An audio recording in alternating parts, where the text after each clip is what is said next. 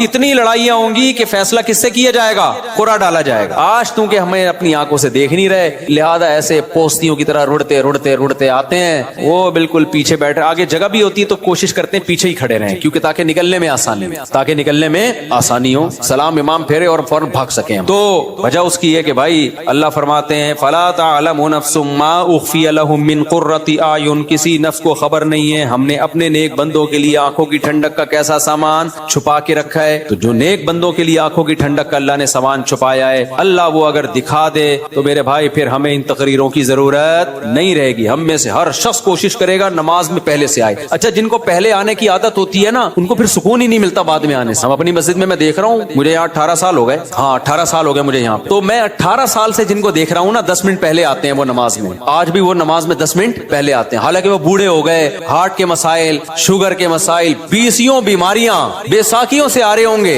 لیکن آئیں گے 10 منٹ پہلے ہی۔ کیوں؟ وہ کہتے ہیں یار یہ کیسی نماز ہے، سکون تو جب ہی ملتا ہے پہلے سے آگے بیٹھو، سنتیں آرام سے پڑھو۔ ایسے بھی یہاں بزرگ تھے جو گھٹنے جواب دے گئے لیکن آ رہے ہیں 15، انتقال ہو گیا ان کا، اللہ مغفرت فرمائے۔ پھر جب میں ان کی عیادت کے لیے گھر گیا تو کہتے ہیں بھائی مفتی صاحب بس اتنی دعا کرو کہ جو مسجد کی جماعت ہے نا وہ نہ، کیونکہ ساری زندگی ہم نے صف اول میں نماز پڑھی ہے، اب کوئی غم نہیں ہے سوائے اس کے کہ مسجد کی جماعت چھوٹ گئی ہم سے، مسجد کی ہم سے جماعت چھوٹ گئی۔ یہ نشہ ہے میرے بھائی، سمجھ رہے ہو؟ صف اول میں نماز پڑھنے کا کیا ہے؟ یہ نشہ ہے، جس کو لگ جائے وہ بڑھاپے میں بھی نہیں چھوٹتا۔ ہمارے حضرت مفتی رشید احمد صاحب بھی بہت زیادہ تکبیر اولیٰ کے پابند تھے، آخری عمر میں ان کے بھی کو بھی ظاہر ہے ایک ایج ہوتی ہے، تو جب وہ نیچے آتے تھے نا نماز پڑھنے کے لیے اتنا خوش ہوتے تھے، کہتے تھے یہ اللہ کا اتنا بڑا فضل ہے کہ نماز نہیں چھوٹ رہی مجھ سے۔ تو جن کو نشہ ہو جائے ان سے پھر یہ صف اول نہیں چھوٹتی، تو ایسا نشہ پیدا کر دو اپنے اندر۔ نشہ کب ہوتا ہے؟ جب عادت پڑ جائے نا، لت پڑ جائے، تو صف اول کی عادت ڈال۔ رمضان میں ہم دیکھتے ہیں جن کو تراویح میں صف اول میں تراویح پڑھنے کی عادت ہے نا، 15 منٹ پہلے آئیں گے، اپنا رومال بچھایا بیٹھ گئے وہاں، کیوں؟ کہتے ہیں یار مزہ ہی نہیں ہے پیچھے کھڑے ہو کے نماز پڑھنے کا۔ اور یہ لوگ زیادہ سکون سے نماز پڑھ لیتے ہیں، اور جو کنفیوز ہوتے ہیں آج پڑھنی ہے کہ نہیں پڑھنی، تو وہ آئے گا پہلے بیٹھے گا، پیچھے وضو میں بیٹھا رہے گا، نلکا کھول کے ہاتھ صاف کرتا رہے گا ایسے، پھر کوئی باتیں کرے گا، پھر پیچھے ٹیک لگا کے بیٹھ جائے گا، چلو 2-4 رکعتیں نکل جائیں کیا ہیں، پھر ایک آدھ رکعت میں رکوع میں جب امام جائے گا تو شامل ہو جائے گا، تو اس سے آپ کا دل ہی نہیں لگے گا نماز میں۔ تو کام وہی اچھا ہوتا ہے جو پابندی کے ساتھ اور مکمل فوکس بنا کے کیا جائے۔ نبی صلی اللہ علیہ وسلم نے ہر چیز میں احسان کا حکم دیا، پتہ ہے آپ کو احسان پتہ ہے کسے کہتے ہیں؟ ایکسیلنسی۔ جو کام کرو خاندانی طریقے سے کرو۔ ہم جو بھی کام کرتے ہیں پتہ ہی نہیں چل رہا ہوتا کہ کرنا چاہتا بھی ہے کہ نہیں چاہتا، وہ شادی والی بات ہے، نہیں کرو بھائی دوسری شادی، کرنا ہے تو پھر کرو خاندانی طریقے سے، پھر ایسی کی تیسی۔ کل بھی ایک کیس آیا نا، اصل میں کیس ہی یہی آ رہے ہیں آج کل، کیا کریں، کیس آیا کہ وہ شادی کر لی ہے، اب اس پہ دباؤ ڈال رہے ہیں طلاق دے دو طلاق دے دو، اور وہ لڑکی والے اس کے سر پہ دوسری کو دے دو۔ تو میں نے کہا کرنا ہی نہیں تھا جب دم نہیں تھا، جب کر لیا تو بولا جاؤ تمہاری ایسی۔ اب میں نے کہا اگر ڈر گیا نا، کنفیوز ہو گیا یار دوسری کو چھوڑوں نہیں چھوڑوں، میں نے کہا اس سے ڈپریشن میں جائے گا۔ کام تو کر لیا، اب بول بھائی میرے ٹکڑے کر دو، مجھے بم سے اڑا دو۔ میں نے کہا اس میں سکون ملے گا، میں نے کہا دیکھو میں تمہیں سمجھا رہا ہوں سکون مل رہا ہے نا، کہتے ہیں ہاں مل رہا ہے۔ میں نے کہا اس سے مطلب یہ سکون اسی میں ہے، ہو گیا ایسے کی تیسی۔ ہم لوگ بولیں گے 2 نمبر ہے، بولے ہم 2 نمبر ہیں، لوگ بولیں گے برا آدمی، بولے ہم ہیں، ہم کم میں کب کام ہے، بہت نیک آدمی۔ تو جو بھی کام ایکسیلنسی کے ساتھ ہوتا ہے، صحابہ کرام جب نماز پڑھا کرتے تھے کتنے خشوع و خضوع سے پڑھا کرتے تھے، تبھی نمازوں میں ان کو مزہ آتا تھا۔ ہم نماز پڑھ رہے ہوتے ہیں، مسجد کی طرف آ رہے ہوتے ہیں ایسے جیسے قبر سے مردے کو اکھاڑا جا رہا ہے، بستر سے ایسے اٹھتے ہیں، مسجد میں ایسے آتے ہیں جیسے پولیس جیل کی طرف لے کے جا رہی ہے، پھر وہاں بیٹھے ہوتے ہیں بار بار، کبھی یوں کر کے دیکھ رہے ہیں، کبھی پیچھے مڑ مڑ کے امام کو دیکھ رہے ہیں کہ آ کیوں نہیں رہا۔ بھائی تمیز سے منہ نیچے کرے بیٹھ جاؤ، 30 سیکنڈ لیٹ ہو جائے گی نا نماز زیادہ سے زیادہ، پھر سلام کے بعد فوراً ایک دم نا ایسے جیسے توے پہ بٹھایا ہوا ہے، ہلنا شروع ہو جائے گا کہ اٹھوں کیسے میں یہاں سے، سکون سے۔ نبی صلی اللہ علیہ وسلم نے فرمایا جتنی دیر انسان نماز کے انتظار میں ہوتا ہے اللہ کی ہاں اتنی دیر نماز ہی کی حالت میں ہوتا ہے، وہ اس کو نماز کا ثواب ملتا رہتا ہے، اس کو نماز کا ثواب ملتا رہتا ہے۔ اور جتنی دور سے چل کے آئے گا، آپ صلی اللہ علیہ وسلم نے فرمایا ہر قدم پہ اللہ ایک نیکی دیں گے اور ایک گناہ اس کا معاف کریں گے۔ کتنے فضائل ہیں میرے بھائی نماز نماز پڑھنے کے. نبی صلی اللہ علیہ وسلم نے فرمایا, کیا پیاری حدیث ہے یار, اس سے تو بڑا مزہ آتا ہے. نبی نے فرمایا کہ میری امت قیامت کے دن اپنی چہروں کی سفیدی سے پہچانی جائے گی, کیونکہ اتنا وضو کیا ہوگا نا اس نے زندگی میں. جو 15 سال کی عمر سے نماز پڑھ رہا ہے, 15 دفعہ روزانہ دن میں منہ دھوتا ہے کہ نہیں دھوتا؟ اور یہ وہ منہ کا واش کرنا نہیں ہے جو گورے واش کرتے ہیں, یہ عبادت کے طور پہ منہ کا دھونا ہے. یہ جو ہم چہرہ دھوتے ہیں دن میں 15 دفعہ, بازو دھوتے ہیں دن میں 15 دفعہ, پاؤں دھوتے ہیں دن میں 15 دفعہ, 3 دفعہ دھویا جاتا ہے نا. تو یہ صرف واشنگ نہیں ہے کہ سروس ہو رہی ہے آپ کی, یہ دھونا بطور عادت ہے یا عبادت کے طور پر ہے؟ بتاؤ. یہ عبادت کے طور پہ دھویا جا رہا ہے, منہ اللہ نے حکم دیا. تو آپ سوچو جس نے 40 سال 50 سال اللہ کے حکم پہ دن میں 15 دفعہ منہ دھویا ہوگا, تو کیا اس کے چہرے پہ کوئی ایسی علامت نہیں ہوگی جس سے پتا چل جائے کہ اس کا چہرہ دوسرے چہروں سے بہت پاکیزہ ہے؟ کیونکہ اس بار بار منہ دھونے سے جو منہ کے گناہ ہیں, بازوؤں کے گناہ ہیں, پاؤں کے گناہ ہیں, وہ دھل رہے ہیں, ان میں روحانیت پیدا ہو رہی ہے, نورانیت پیدا ہو رہی ہے. یہ نورانیت دنیا کی آنکھوں سے نظر نہیں آتی, لیکن یہ نورانیت قیامت کے دن اللہ ایسی آنکھیں دے دیں گے جس سے لوگوں کو یہ نورانیت نظر آنا شروع ہو جائے گی. غرم محجلین, آپ نے فرمایا کہ اتنا واضح ہوں گے نا اہل اسلام قیامت کے دن, جو نمازی تھے اتنے واضح ہوں گے نا ان کے چہرے, فرمایا جیسے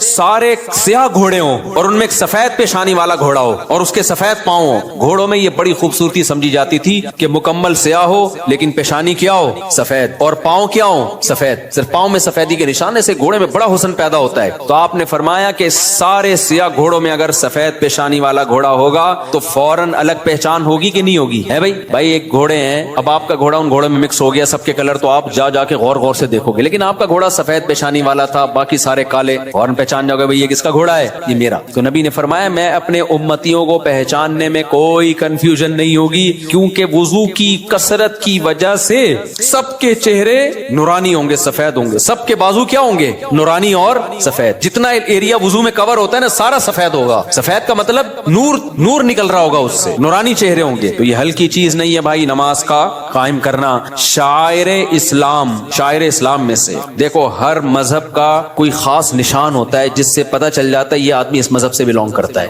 ہوتا ہے کہ نہیں ہوتا؟ ہندو عورتوں کے یہاں کیا ہوتی ہے, بولو, ٹیکا بندیا ہوتی ہے نا. تو جس عورت کی ہوتی ہے ہمیں فوراً پتہ چل جاتا ہے یہ کیا ہے بھائی. منہ سے بولنے پر گورنمنٹ نے پابندی لگائی ہے تو ٹھیک ہے بھائی. جس خاتون کے یہاں ٹیکا ہوتا ہے 99% چانس ہوتا ہے کہ یہ کیا ہے, ہندو ہے, ہندوؤں کا کلچر ہے. یہاں سلیب لٹکا ہوا ہے تو فوراً پتہ چل جاتا ہے بھائی یہ کیا ہے, یہ عیسائی ہے. خاص علامات ہوتی ہیں ان کی. اور اسی طرح یہودیوں کی ایک خاص کیپ ہوتی ہے, اتنی سی کیپ یہاں رکھی بھی ہوتی ہے, ماشاءاللہ داڑیاں تو ایک اچھا کام کرتے ہیں, بڑی داڑھی رکھتے ہیں, چھوٹی سی یہاں کیپ ہوگی. خاص ڈریس ہوتا ہے ان کا. پہلے تو ہمیں یہودی کہیں نظر ہی نہیں آئے تھے کراچی میں. اب دنیا میں ٹریولنگ ہوتی ہے تو بہت سارے, میں بعض دفعہ دم کروانے جانے لگا تھا, میں نے کچھ لگ رہا ہے بخاری کے کوئی استاذ بیٹھے ہوئے, اتنے داڑھی کی وجہ سے ویسے چہرہ تو نورانی ہو ہی جاتا ہے, اتنی بڑی بڑی داڑھی. امریکہ میں اور کینیڈا میں تو جاپان میں بھی میں نے دیکھے, تو میں سمجھا کہ کوئی بخاری پڑھانے والے مدرسے کے استاذ ہیں. میں نے کہا جا کے دم کراتا ہوں. انہوں نے کہا رکھ کے چماڑ لگے گا, دم بندی کرانا بھائی یہودی. تو ہانگ کانگ میں دیکھے ہم نے اتنی بڑی بڑی داڑھیوں والے یہودی. تو اس لیے میں غامدی صاحب سے کہتا ہوں کہ یہودیوں سے عبرت حاصل کرو. یہودیوں کا مذہب اتنا پرانا, پھر بھی داڑھی کا انکار نہیں کیا اب تک انہوں نے. اتنے لبرل, اتنے سیکولر ہو گئے, کیونکہ تورات میں داڑھی لکھی ہوئی ہے, موسیٰ علیہ السلام کی تعلیمات میں تھا داڑھی بڑھاؤ. تو کتنا کچھ یہودیوں نے اپنے دین کو چینج کر لیا, داڑھی اپنے مذہب سے نہیں نکال سکے. اور ہمارے مسلمان اسکالر, جبکہ ہمارے پاس نبی کی بخاری مسلم کی صحیح حدیثیں, آف اللحا, داڑیاں بڑھاؤ, خود نبی کی داڑھی, اور حکم دیا جا رہا ہے رکھو نہیں بڑھاؤ. تبھی کم از کم ایک مٹھی واجب ہے, اس لیے کہ بڑھانے کا حکم ہے. اگر ایک مٹھی سے بھی کم ہوگی تو بڑی بھی تھوڑی ہوگی. پھر وہ اہل حدیث تو اس کی ظاہر پر عمل کرتے ہیں کہ بھائی بڑھاؤ. اچھا, اس میں لوگ اہل حدیثوں کا مذاق اڑاتے ہیں, اتنی بڑی بڑی داڑیاں. میں کہ تم مذاق مت اڑاؤ. وجہ اس کی یہ کہ بہرحال وہ کس کا سہارا لے رہے ہیں, حدیث کا سہارا لے رہے ہیں. آف اللحا, کیونکہ کسی صحیح حدیث میں ہمیں داڑھی چھوٹی کرنے کا حکم نہیں ملتا. تو اس لیے اب کسی کا مذاق اڑانا اس بیس پہ کہ وہ بڑی داڑیاں رکھ رہے ہیں اور یہ غلط ہے بھائی. وہ اس میں سہارا کس کا لے رہے ہیں, نبی کی حدیث کا. آف اللحا, چھوڑ دو اپنے حال پہ. ہم عبداللہ بن عمر کے قول سے استدلال کرتے ہیں, ان کے عمل سے, کہ وہ ایک مٹھی سے زیادہ کاٹ دیا کرتے تھے اور صحابہ نے کسی پر ان پر اعتراض نہیں کیا. تو یہ گنجائش ہے. تو لیکن نص تو ہے نا بہرحال ان کے پاس, اس میں مذاق نہیں بنتا کہ آپ مذاق اڑانا شروع کر دیں یا کسی کی نیت پہ شک کرنا شروع کر دیں. بہرحال اسلام میں حکم داڑھی کاٹنے کا نہیں ہے, کس کا ہے, بڑھانے کا. تو حامدی صاحب نے کیا انکار کر دیا کہ ایکچولی کلچر تھا. بھائی کلچر تھا تو نبی آرڈر کیوں دے رہے ہیں؟ نبی ان کا کلچر تو عربوں کا کھجور کھانا بھی تھا, تو آپ نے کھجور کھانے کے آرڈر دیے ہیں. کہ عربوں کا کلچر تھا لنگی پہننے کا, آپ نے کہیں لنگی کا آرڈر دیا ہمیں؟ عربوں کا کلچر تھا گدھے کی سواری کا, تو آپ نے آرڈر دیا ہمیں گدھے کی سواری کرو. بھائی بطور مذہب اور بطور دین کے داڑھی بڑھانے کا آپ نے حکم دیا ہے, کیونکہ آپ نے فرمایا 10 چیزیں پیغمبروں کی فطرت ہیں. تو فطرت کی مخالفت تغییر خلق اللہ کہلاتی ہے. ان میں داڑھی بڑھانا, مونچھیں گھٹانا, بغلوں کے بال صاف کرنا. تو کیا بغلوں کے بال بال صاف کرنا آپشنل ہے کیا؟ کرو نہ کرو آپ کی مرضی. نا نا نا نا, کاٹنے پڑیں گے آپ کو. ناخن کاٹنا, یہ سب ایک ہی حدیث کا حصہ ہیں. تو جیسے ناخن کاٹنا واجب ہے, آپشنل نہیں ہے, بغلوں کے بال صاف کرنا اس حدیث کی روشنی میں واجب ہے, آپشنل نہیں ہے. بول دو نا, مجھے شک ہونے لگتا ہے کہ بڑھائی بھی ہوں گی. زیر ناف بال صاف کرنا واجب ہے, آپشنل نہیں ہے. تو اسی حدیث میں بھائی داڑھی بڑھانے کا حکم دیا جا رہا ہے, تو وہ کیسے آپشنل ہو گیا؟ اس کا کلچر, نبی کلچر بیان کرنے کے لیے تھوڑی آئے ہیں. نبی کیا بیان کرنے کے لیے آئے ہیں؟ حدیث, اللہ کا حکم بیان کرنے کے لیے آئے ہیں. تو جب تک اس کے خلاف کوئی دلیل نہ ہو, اس کو اللہ کا آرڈر اور اللہ کا حکم ہی سمجھا جائے گا. یہودیوں نے اپنے مذہب سے داڑھی نہیں نکالی, تو یہ مذہب کا آرڈر. سکھوں سے عبرت حاصل کرو. جب میں کینیڈا کے ایئرپورٹ پہ اترا ہوں, مجھے اتنی بڑی بڑی داڑھیوں والے سردار نظر آئے. حالانکہ ایئرپورٹ پہ وہ جاب کر رہے ہیں, کوئی مینیجر ہے, کوئی پائلٹ ہے, داڑھی سب نے رکھی. 99 جو میرا تجزیہ غلط بھی ہو سکتا ہے, کیونکہ ہو سکتا ہے جنہوں نے داڑھی کاٹی ہوئی مجھے پتہ ہی نہ چل رہا ہو کہ یہ سکھ ہے یا کچھ اور, انہوں نے رکھی ہوئی ہے. وہ اپنے مذہب کو نہیں چھوڑتے. شرم سے ڈوب مرنے کا مقام ہے میرے بھائی, پھر ہم لوگ کے لیے کیا خیال ہے؟ اور غامدی صاحب نے تو انکار ہی کر دیا. ہمارے تو پیغمبر دیکھو, یوسف علیہ السلام سے زیادہ کوئی خوبصورت تھا, لیکن آپ کی بھی کیا تھی؟ داڑھی. اور جمال میں سب سے زیادہ جمال اللہ نے, حسن الگ چیز ہے, جمال الگ چیز. حسن میں سب سے بڑا درجہ یوسف علیہ السلام کا, لیکن جمال جو حسن کے سے اوپر کی چیز ہے, وہ جمال سب سے زیادہ اس کائنات میں نبی صلی اللہ علیہ وسلم کو اللہ نے دیا ہے. یہ حدیث سے ثابت ہے.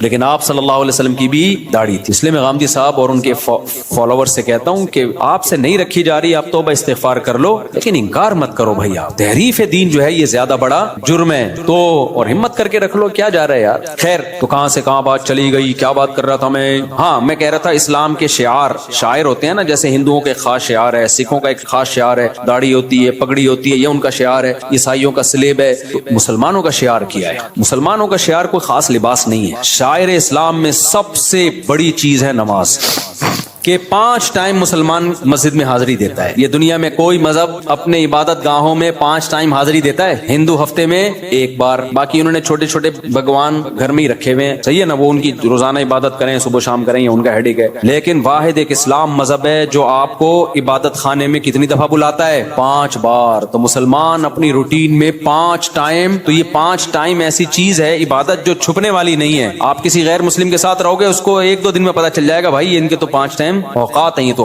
ہر تھوڑی دیر کے بعد ان کو نماز کے لیے جانا ہوتا ہے. تو یہ شاعر ہے, اس سے پتا چلے گا کہ آپ مسلمان ہو یا کافر ہو. صحابہ کے دور میں اسی سے پتا چلتا تھا. دیکھو نبی صلی اللہ علیہ وسلم نے جب دعوت دی نا عرب کے قبائل کو, تو بہت سے قبائل مسلمان ہو گئے, بہت سے مسلمان نہیں ہوئے. تو پھر آپ نے جہاد شروع کیا. تو حدیث میں آتا ہے, کیونکہ کوئی معاہدہ تو تھا نہیں نا, جنگ تھی, تو آپ صلی اللہ علیہ وسلم لشکر لے کے جاتے, اس علاقے کے غریب پڑاؤ ڈالتے کہ ابھی ہم نے اس پہ حملہ کرنا ہے. تو دیکھتے کہ فجر کی اذان کی آواز آتی ہے کہ نہیں آتی. اگر فجر کی اذان کی آواز آئی, اس کا مطلب یہ کیا ہے؟ مسلمان ہے, چھوڑ دو. اذان کی آواز نہیں آئی بھائی, یہ اسلام قبول ہی نہیں کیا. تو اذان اور نماز, یہی وجہ ہے کہ صحابی رسول کہتے ہیں کہ نبی کے دور میں نا بدترین سے بدترین منافق, جس کا سب کو پتا ہوتا تھا کہ یہ کمبخت اندر سے کافر ہے, صرف فیور لینے کے لیے مسلمان ہے, کمبخت, وہ بھی جماعت کی نماز میں آتا تھا. کیونکہ اگر وہ نماز میں نہیں آتا نا, تو مسلمان سمجھتے کہ یہ کمبخت ابھی, یہ تو اس نے شو کر دیا کہ میں کافر ہوں. تو ایمان اور کفر کا فرق نماز سے سمجھا جاتا. تو آج توحید کے بعد جس حکم کی سب سے زیادہ دھجیاں اڑائی جا رہی ہیں, وہ کون سا حکم ہے؟ وہ نماز ہے. میں بار بار قرآن کی آیت پیش کرتا ہوں نا, کہ اگر نماز چھوڑنے کی تھوڑی سی بھی گنجائش ہوتی, دفتری کاموں کی وجہ سے, کل پیپر ہے آپ کا, یا سردی میں اٹھا نہیں جا رہا, یا آپ کو دل نہیں چاہ رہا, یا بیمار ہیں, تھوڑی سی بھی گنجائش ہوتی, تو سب سے بڑا عذر کیا تھا؟ میدان جنگ میں لڑائی. میدان جنگ میں جب کسی دشمن سے جنگ ہو رہی ہو, اس سے زیادہ ٹینشن والا کوئی حالت نہیں ہوتی. اس میں نماز چھوڑنے کی اجازت نہیں دی ہے بھائی. تو اب کیا رہ گیا؟ تو آپ کو اس لیے اجازت دے دی جائے فجر کی, آپ کی آج رخصتی ہوئی ہے. دولہا فجر میں اکثر کیا ہوتا ہے؟ شارٹ. کہتا ہے اتنے عرصے منتیں ماننے کے بعد میری شادی ہوئی ہے, تو فجر کیوں پڑھوں, میں پاگل ہوں کیا؟ وہ یہ سمجھ رہا ہوتا ہے. اور جو محلے کے لوگ ہوتے ہیں نا, جو آپ کے دوست, وہ کسی کو دیکھیں نہ دیکھیں, دولہا کو سب چیک کر رہے ہوتے ہیں آج فجر میں آیا کہ نہیں آیا. بڑے ہوشیار ہیں. دولہا کو سب کیا کر رہے ہوتے ہیں؟ چیک کر رہے ہوتے ہیں. ایک بندے کی, ہمارے دوست کی شادی ہوئی, وہ کبھی بھی فجر میں نہیں آتا تھا, شادی ہوئی تو پہنچ گیا, اور آدھا گھنٹہ پہلے سے آ کے بیٹھا ہوا ہے. میں نے کہا یار تم تو ویسے نظر کبھی نہیں آئے, نماز پڑھتا تھا لیکن جماعت نکل جاتی تھی, نماز پڑھتا تھا مگر جماعت نکل جاتی. میں نے کہا یا تو پورے سال پڑھ رہے ہوتے, اس سال اس رات کو بھی آ جاتے, ہم کہتے چلو یار ہمت کی اس نے. پورے سال کبھی میں نے آپ کو مسجد میں دیکھا نہیں, یعنی نماز پڑھتا تھا جماعت کے بعد آ کے, اور آج آپ آدھے گھنٹے سے آئے ہوئے ہو. کہتے یار سویا ہی نہیں ہوں. تو میں نے کہا نیند ہی نہیں آئی, خوشی سے نا, خوشی سے نیند آئی نہیں ہے. تو اب میں نے کہا چلو آج پہلی دفعہ جماعت سے نماز پڑھ کے ریکارڈ کریں. تو میں نے کہا میں تو آپ کو بہت نیک سمجھ رہا تھا, لیکن خیر یہ بھی غنیمت ہے. تو یہ شروع میں ہوتا ہے، خوشی سے نیند نہیں آتی، اس کے بعد کنواروں کو دیکھ دیکھ کے روتا ہے کہ کیسی گہری نیند سوتے ہیں یار، کتنے گھوڑے بیچ کے سوتے ہیں، کوئی ٹینشن نہیں ہے۔ خیر، تو بھائی آج سے عزم کرتے ہو کہ نہیں کرتے؟ سفر ہو، حضر ہو، لڑائی ہو، جھگڑا ہو، پہلے سے پلاننگ کرنی ہے، کیونکہ قرآن نے نماز پڑھنے کا حکم نہیں دیا۔ یحافظون، حفاظت کا مطلب جس چیز کی حفاظت کرنی ہوتی ہے پہلے سے پلاننگ کرنی پڑتی ہے نا، یا اینڈ ٹائم پہ کرتے ہو؟ دیکھو بینک سے آپ کو 1 کروڑ روپے لے کے نکلنا ہے، اب یہ حفاظت کرنی ہے کہ نہیں کرنی؟ تو آپ نے کیا کیا؟ بینک سے 1 کروڑ روپے لے کے باہر آئے، سڑک پہ آ کے سوچ رہے ہو کہ اس کی میں نے حفاظت کیسے کروں؟ کیا خیال ہے؟ کیونکہ آپ نے سن لیا تھا کہ 1 کروڑ روپے کی ہم نے حفاظت کرنی ہے، لہذا نکالے، باہر نکلے اور ابھی شاپر میں پڑے ہوئے، اب آپ کہہ رہے ہو یار میں حفاظت اس کی کرنی ہے، میں نے پلاننگ کرنی ہے۔ ہو جائے گی حفاظت، کیونکہ ڈاکو پہلے سے پلاننگ کر چکا ہو۔ یہ کچھ بے وقوف ایسے ہوتے ہیں جو پیسے لے کے نکلتے ہیں، نکلنے کے بعد سوچ رہے ہوتے ہیں ان کو کہاں رکھنا ہے ہم نے، تو ایسے لوگوں کی حماقت سے ڈاکو فائدہ اٹھاتے ہیں۔ تو آپ نے جب حفاظت کرنی ہوتی ہے تو پلاننگ پہلے سے، یار 1 کروڑ کا چیک ہے، کیش لے کے نکلنا ہے میں نے، تو پہلے سے سوچو کہاں سے نکلوں، کن کو ساتھ لے کے جاؤں، کون سا شاپر ہوگا، بلیک کلر کا شاپر ہوگا، اور اس شاپر میں جوتے ہوں گے، اور جوتے کے اوپر ٹوپیاں ہوں گی، اور مسواکیں ہوں گی، اور خود بھی دھوتی بنیان، تاکہ دیکھنے میں لگے کہ یہ بھیک مانگنے گیا تھا بینک میں، دھکے دے کے نکال دیا گیا اس کو۔ ہمارے ایک دوست ہیں دبئی میں، ارب پتی تاجر ہے نا، وہ ڈائمنڈ کا بڑا بزنس ہے، وہ لوگ ڈائمنڈ لے کر آتے ہیں افریقہ سے، افریقہ میں ڈائمنڈ نکلتا ہے نا، وہاں بڑی لڑائی ہے، اتنے سے ڈائمنڈ کروڑوں روپے کا ہوتا ہے۔ میں نے کہا لاتے کیسے ہو؟ کہتے ہیں بھائی بڑی محنت کرنی پڑتی، ہم جاتے ہیں، حالانکہ اتنا بڑا تاجر ہے وہ دبئی میں، اس کی بہت میں نے جا کے دیکھا اس کا بزنس، تو کہتے ہیں ہم ایسے جاتے ہیں افریقہ کے جہاں پر یہ ڈائمنڈ نکلتا ہے نا، ہم دھوتی پہنتے ہیں، اوپر پھٹا ہوا بنیان، ایسے لگتا ہے کہ بیچارے کو 2 ٹائم سے کھانے کو روٹی نہیں ملی۔ کہہ رہے ہیں ایسے جا رہے ہوتے ہیں خراما بالکل غریبوں والا، لوگ سلام کر رہے ہوتے ہیں، ہو سکتا ہے کوئی 5 روپے ڈال دیتا ہو جیب میں، یار یہ میری طرف سے، منہ بھی ایسا بناتے ہیں کہ لگے کہ کبھی کھانے کو ملا ہی نہیں ہے۔ اور کہتے ہیں جو اگلا ہوتا ہے نا، جو ہمیں ڈائمنڈ دیتا ہے، وہ بھی ایسا ہی ہو، اسے دیکھ کے بھی کوئی یہ نہیں کہہ سکتا کہ اس کی دھوتی میں ڈائمنڈ رکھا ہوا ہے، ایسے کہتے ہیں پارسل ہوتا ہے، وہاں سے آتا ہے، یہاں سے لیا کسی کو، کیونکہ اگر یہ جائے نا لینڈ کروزر میں بیٹھ کے 3 پیس سوٹ اور ٹائی میں، تو ڈاکو کو پتہ چل جائے گا کہ یہاں خربوزے خریدنے نہیں آیا ہے۔ تو پلاننگ پہلے سے کرنی پڑتی ہے جب چیز قیمتی ہوتی ہے۔ بینک سے پیسے لینے تو پہلے سے پلاننگ، یار یہ کیش اماؤنٹ لے کے نکلوں گا کیسے میں، کون سے راستے سے جانا ہے، کس گاڑی میں جانا ہے۔ اور سونے کے تاجر جو میرے جاننے والے ہیں وہ ایسے ہی کرتے ہیں، وہ کہتے ہیں ہم پٹپٹی سی بائک، اب ایسا نہ ہو ڈاکو پٹپٹی بائکوں کو لوٹنا شروع کر دیں اس چکر میں، کہہ رہے ہم جب زیادہ گولڈ لے کے جاتے ہیں ایسی پٹپٹی سی بائک ہوتی ہے اور بالکل ہی ایسے ہولیا ہوتا ہے، جا رہے ہوتے ہیں، کوئی بھی نہیں روکتا ہمیں۔ تو کیا ہوتا ہے، یہ نماز کی بھی حفاظت کے لیے پہلے سے پلاننگ کرنی پڑے گی۔ اب سفر ہے آپ کا، ٹرین میں جانا ہے، جہاز میں جانا ہے، پہلے سے بھائی نماز کیسے پڑھوں گا؟ اب جیسے میرا سفر ہوتا ہے نا، تو میں کیا کرتا ہوں، عصر کی نماز اگر ایئرپورٹ پہ ہے، مجھے پتا ہے مغرب جہاز میں ہوگی، تو بھائی جہاز میں وضو کرنا بڑا مسئلہ ہے، تو واش روم سے پہلے فارغ ہو جاؤ، عصر کا وضو مغرب میں چلانا۔ اب پلاننگ پہلے سے نہیں ہوگی تو عصر کا وضو کر کے نماز پڑھ کے بیٹھ گئے، تھوڑی دیر میں پیشاب آنا شروع ہو گیا، اب جہاز میں اٹھ کے جانا، پھر واش روم یوز کرنا، پھر وضو کرنا، آسان کام نہیں ہے بھائی۔ بعض دفعہ وہ اٹھ نہیں، سیٹ بیلٹ لگا کے بیٹھو بھائی جہاز میں، جہاز ان ٹربل، صحیح ہے نا، یہ ابھی سیٹ بیلٹ کھولنے کا آرڈر ہی نہیں آیا تو نماز قضا ہونے کا خطرہ ہوتا ہے۔ پھر کتنے بج کے کتنے منٹ پہ جہاز میں نے بتایا تھا نا، ایک حلال ٹرپ کے نام سے ایک ایپ آئی ہے، اچھا اس پہ لوگوں کے کمنٹس تھے کہ مفتی صاحب کو حلال ٹرپ والوں نے پیسے دیے ہوئے ہیں۔ اللہ کی قسم اٹھا کے بولتا ہوں، حلال ٹرپ کے فرشتوں کو بھی خبر نہیں ہے، صحیح ہے، نہ اس کمپنی نے مجھے 1 روپیہ بھی نہیں دیا، نہ میں نے ان سے پوچھا، مجھے تو چونکہ وہ ایک اچھی ایپ لگی، نماز ضائع ہونے سے بچانے کے لیے نمازوں کی ٹائمنگ جہازوں میں اس سے پتہ چل جاتی ہے، اس لیے میں نے بتا دیا۔